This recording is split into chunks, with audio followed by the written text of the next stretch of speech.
Polisi berhasil menahan Riyandi Saputra berusia 23 tahun, pembacok dua anggota Polsek Bandar saat berusaha bersembunyi di semak-semak di samping rumah orang tuanya di Kampung Pondok Gajah, Kecamatan Bandar Bener Meriah, Kamis 17 November 2022 malam.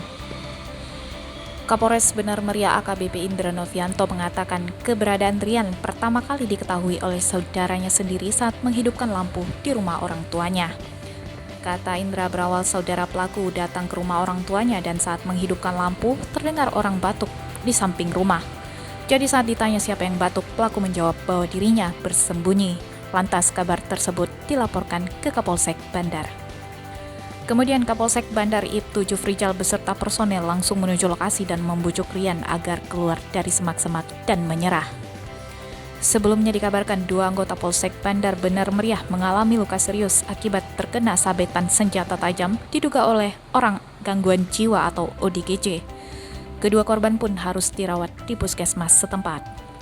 Korban adalah Aibda Wahidin dan Bribka Muhammad Amin. Keduanya terluka di bagian kepala dan tangan, sementara pelaku melarikan diri usai beraksi. Kabar dari keluarga pelaku, Rian saat ini tinggal di Kampung Pondok Gajah dan telah menderita gangguan kejiwaan sejak 5 tahun lalu. Pembacokan terjadi sekitar pukul 2 siang, sesaat sebelumnya Rian mengamuk di seputaran Kampung Pondok Gajah. Kemudian petugas puskesmas Bandar meminta bantuan dari polisian. Ada 3 personel Polsek Bandar, Aibda Wahidin, Bribka Muhammad Amin, dan Bribka Rudianto tiba di lokasi.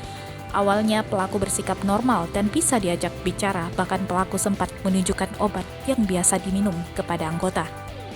Tak lama kemudian pelaku meminta izin masuk ke dalam kamar dan saat keluar sudah memegang parang langsung diayunkan ke arah kakak kandungnya Sudarsih yang berada di lokasi. Spontan korban berusaha mengamankan pelaku, namun sabetan parang kena kepala Bribka Muhammad Amin dan lengan sebelah kiri Aibda Wahidin.